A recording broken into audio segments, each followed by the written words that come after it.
આજે આપણે બનાવશું મગની દાળની વડી।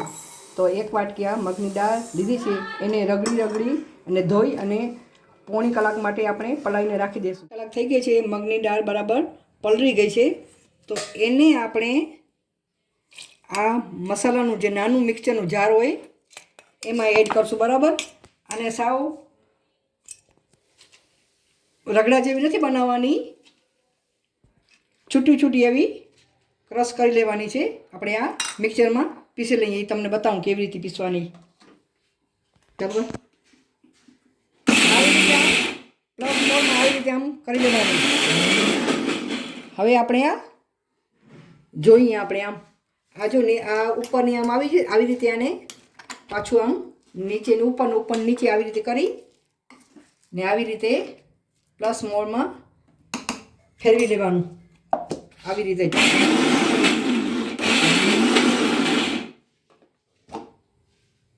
આવી જ દાળ આપણે પીસવાની છે। આવી રીતે બધી દાળ આપણે પીસી લઈએ। આપણે આવી રીતે પીસી લેવાની અને પીસવામાં જરાય પાણી નાખવાનું નથી, એમને એમ પીસવાની છે। આવી રીતે આપણે આ દાળ બધી પીસી લીધી છે। હવે એમાં 1 ચમચ આ ચણાનો લોટ નાખશું। તમે ચાહો તો અંદર દાળ જ્યારે પલાળો તેમાં 1 ચમચી ચણાની દાળ નાખી શકો છો બરાબર। પલાળી અને આવી રીતે બધું એને મિક્સ કરી લેવાનું। હવે એમાં આપણે આ મરી નાખશું બરાબર। આ મરી, આ આખા ધાણા,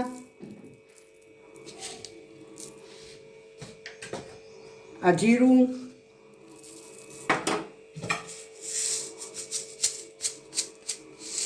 આ વરિયાળી। હવે એને આપણે અધકચરા પીસી લઈશું। ગયા છે આપણે આમાં એડ કરી દઈએ। આ લીલી મરચી કટ કરેલી ઝીણી ઝીણી આ અંદર એડ કરી દઈએ। આ લીલા ધાણા કટ કરેલા એ પણ અમે એડ કરી લઈએ। અને આદુનો આ કટકો છે, આવી રીતે છીણીથી આપણે છીણી અને આમાં એડ કરી લઈએ। 1 અડધી ચમચી હળદર, લાલ મરચું, ધાણા જીરું પાવડર અને દાળની મિત્ર હિંગ, એના વગર કેમ હાલે। અને સ્વાદ પ્રમાણે આપણે મીઠું એડ કરી અને બરાબર મિક્સ કરી લઈએ। બરાબર મિક્સ થઈ ગયું છે, આપણે એને હવે તળી લઈએ।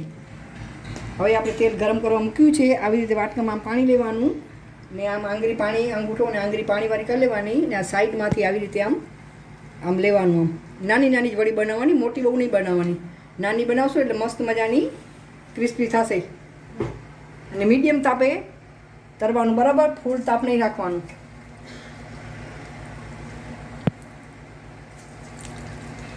આવી રીતે બધી આપણે નાખી દઈએ તેલમાં। હવે આવી રીતે આપણે અંદર ચમચથી આમ હલાવી લેવાનું। હજી એને તળવા દઈએ આપણે, મીડિયમ તાપે તરવાની। હવે આપણી આ મગની દાળની વડી તળાઈ ગઈ છે, એને બારે કાઢી લઈએ અને બીજી આપણે આ બધી તળી લઈએ। આમ તેલ બરાબર નીતારી લઈએ ને આના ઉપર રાખી દઈએ આપણે, આમ તેલ બધું નીતરી જાય ને આવી બીજી આપણે તળી લઈએ। આપણી આ મસ્ત મજાની મગની દાળની વડી તૈયાર થઈ ગઈ। જો આ કેવી મસ્ત મજાની આ ક્રિસ્પી થઈ ગઈ છે। આમ ખાઉં છું તો તમને અવાજ સંભળાય છે? કેવી કુરકુરી થઈ છે મસ્ત મજાની દાળની આ વડી, બહુ સરસ થઈ જાય। ટેસ્ટ પણ બહુ સારો આવ્યો છે। આ આપણી મગની વડી તૈયાર થઈ ગઈ છે। આ છિલકાવાળી દાળની મેં બનાવી છે। તમે ચાહો તો મોગર દાળની, પીળી દાળની પણ બનાવી શકો છો, પણ આ બહુ હેલ્ધી હોય છે। આ જ બનાવવાની। અમે નાના હતા ત્યારે અમારી દાદી ઘંટુડ હોય, કચ્છીમાં એને જંધર કહેતા, એને મગમાંથી દાળ બનાવતા, એમાંથી જે ઝીણી ઝીણી દાળ વધે, ઝીણું ચારણ વધે, એને પલાળીને એને આટી કહેતા, મગની આટી।